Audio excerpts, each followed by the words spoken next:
মা বাবা আল্লাহর দেওয়া শ্রেষ্ঠ নিয়ামত।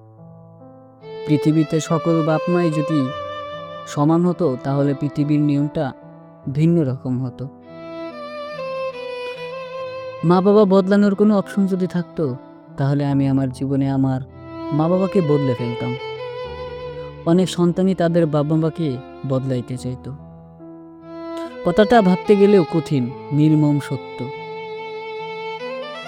কোনো এক ঘটনাকে কেন্দ্র করে আজকের গল্পটা। করোনা পরবর্তী সময়ে একইভাবে আমি একটা জব করতাম।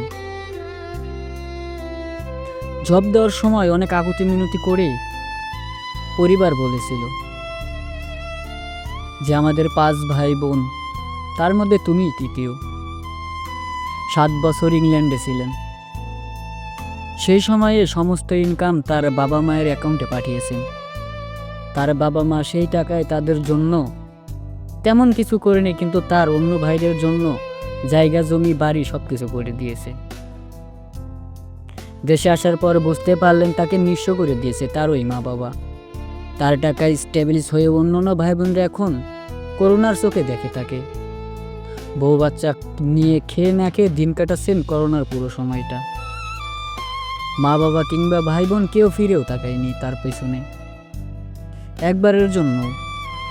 অথচ আমরা তো জানি বাবা মা পৃথিবীর সবচাইতে ভালো ব্যক্তি এবং সম্মানের পাত্র, কিন্তু তার বাপ মা তার জন্য একটু ভিন্ন রকম।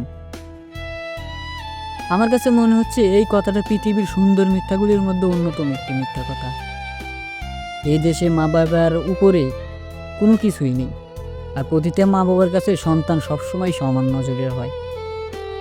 কিছুদিন আগে সিঙ্গাপুর প্রবাসীদের নিয়ে পরিচালিত একটি গ্রুপে এক বোন তার ভাইয়ের খোঁজ জানতে সে পোস্ট করেছিলেন। বোন লিখেছেন তার ভাই 11 বছর আগে সিঙ্গাপুর চলে যায়।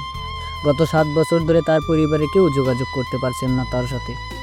তার ভাই তাদের গ্রামের এক মেয়েকে পছন্দ করত। মেয়েটার অন্যত্র বিয়ে ঠিক হয়ে গেলে তার ভাই নিজের মা বাবাকে জানায় তার ভালোবাসার কথা এবং মেয়েটিকে বিয়ে করার কথা। মা বাবা সব শোনার পর ছেলেকে 10,000 টাকা দিয়ে ঢাকায় পাঠায় বিয়ের কেনাকাটা করার জন্য। আর ওদিকে মেয়ের বাড়ি গিয়ে মেয়ের মা বাবাকে বলে আসে যেন দ্রুত তার মেয়েকে বিয়ে দেওয়া হয় অন্য একটা ছেলের সাথে। ছেলেটা বিয়ের শপিং করতে এসে জানতে পারে তার পছন্দের মেয়েটার বিয়ে হয়ে গেছে অন্যত্রায়। তার নিজের মা বাবাই মেয়ের অন্যত্র বিয়ে দেওয়ার কথা বলে এসেছেন। এই বিষয়টা ছেলেটা মানতে না পারলেও মুখে কিছুই বলেনি। সে বাসায় জানায় যে দেশে থাকলে মেয়েটাকে ভোলা কখনোই আমার পক্ষে সম্ভব ছিল না, তাকে যেন বিদেশে পাঠিয়ে দেওয়া হয়। ছেলের মা বাবা খুশিতে বাকবাকুম হয়ে ছেলেকে সিঙ্গাপুর পাঠায়।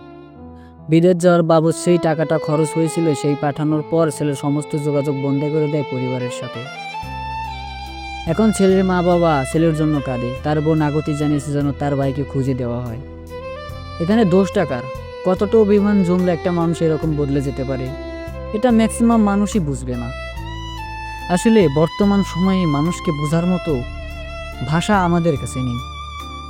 মানুষকে বুঝতে গেলে আমাদের প্রতিটা পদে পদে মানুষের সকল ইচ্ছা আকাঙ্ক্ষাকে আমাদের গুরুত্ব দিতে হবে। উপরে এক গল্পে দেখলাম যে সেম মা বাবা সেম ছেলে সন্তান, একটারে ঠকাইলো, বাকিগুলারে পথের থেকে তুলে এনে কোটিপতিতে পরিণত করে দিল। আবার সেম কাহিনী, একই বাপ মাও, একই ছেলে সন্তান, একই ছেলে। সে বিদেশে গিয়ে নিজের ভাগ্যকে পরিবর্তন করার জন্য সে কত কিছু করলো। আসলে ভাগ্যটাই এমন। আমরা মানুষকে যেই রকম ভাবি আসলে মানুষ সেই রকম না। আপনার সন্তান একজন মানুষ, তারও ভালো লাগা ভালো খারাপ সব ঠিকটাই আছে, তাকে একটু বোঝার চেষ্টা করুন। স্বৈরাচারী মনোভাব পোষণ করা বন্ধ করুন প্লিজ, দয়া করে। কারণ সবার ইচ্ছেকে সমানভাবে দেখার চেষ্টা করুন। সব মা বাবা কখনো একরকম হয় না। মা বাবা আল্লাহর দেওয়া শ্রেষ্ঠ নিয়ামত। উপরে যাদের কথা বলে হয়েছে তারা আসলেই স্বার্থপর। ভাবতে গেলে বিষয়টা মনের গভীর থেকে কান্না চলে আসে। তো দোয়া করি সবাই সবার মা বাবা নিয়ে ভালো থাকুক, সুখে থাকুক, সবসময় হাসি খুশি থাকুক, এটাই কামনা। আজকের ভিডিওটা থেকে আপনারা যা বুঝলেন বিষয়গুলো একটু মনোযোগ দিয়ে শুনবেন। শুনে নিজেকে পরিবর্তন করার চেষ্টা করুন। আজকে এ পর্যন্তই। সকলে ভালো থাকবেন। আল্লাহ হাফেজ।